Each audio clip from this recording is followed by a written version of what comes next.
అబ్బబ్బబ్బా! చూడంగానే నోరూరుతుంది కదా! గుత్తి వంకాయ కర్రీ. స్పైసీగా, టేస్టీగా, కళ్ళకి కలర్‌ఫుల్‌గా బగారన్నం, చపాతీ, జొన్న రొట్టె, పుల్కాలు దేంట్లోకైనా అద్దుర్స్ అనేటట్టుగా ఎలా చేసుకోవాలో చూసేద్దాం రండి. 1/2 కేజీ వంకాయలు తీసుకొని మెజర్మెంట్స్ వచ్చేసి 3 టేబుల్ స్పూన్ల పల్లీలు, 2 టేబుల్ స్పూన్ల నువ్వులు, 1 టేబుల్ స్పూన్ ఎండు కొబ్బరి, మీరు కొబ్బరి పొడైనా వేసుకోవచ్చు.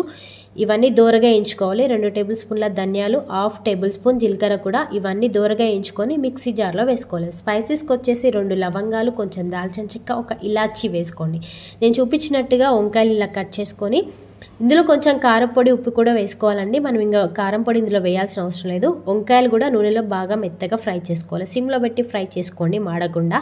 అది గ్రైండ్ అయిపోయింది, పక్కన పెట్టేసి వంకాయలు తీసేసి అదే నూనెలో జీలకర్ర, ఆనియన్ కూడా వేసుకొని, కలేమాకు, పుదీనా కూడా వేసుకొని, అల్లం పేస్ట్ వేసుకొని పచ్చివాసన పోయేటట్టుగా ఉల్లిగడ్డలు బాగా దూరగా వేగాలి. ఆ తర్వాత మనం గ్రైండ్ చేసుకున్న ఈ మసాలా పేస్ట్ని కూడా వేసి ఆయిల్ పైకి తేలేటట్టుగా, పచ్చివాసన పోయేటట్టుగా బాగా ఫ్రై చేసుకొని, కొంచెం పసుపు, ఇందాక మనం పక్కకు తీసి పెట్టుకున్న ఫ్రై చేసి పెట్టుకున్న వంకాయలు కూడా వేసి వంకాయలకి బాగా మసాలా జొరేటట్టుగా బాగా నూనెలో ఫ్రై చేసుకోవాలి. అన్నీ సిమ్లో పెట్టి చేసేసుకోండి మాడకుండా.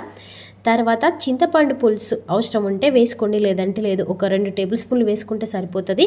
ఒక్క చాయ్ తాగే గ్లాస్ అన్ని వాటర్ పోసేసుకొని సిమ్లో పెట్టి ఉడికించుకోవాలి, నూనె పైకి తేలేంత వరకు. అంతే, ఒక 5 నిమిషాలు ఉడికించుకుంటే నూనె పైకి తేలుతుంది, పచ్చివాసన పోతుంది, మంచి స్మెల్ వస్తుంది, గుత్తి వంకాయ రెడీ అయిపోతుంది.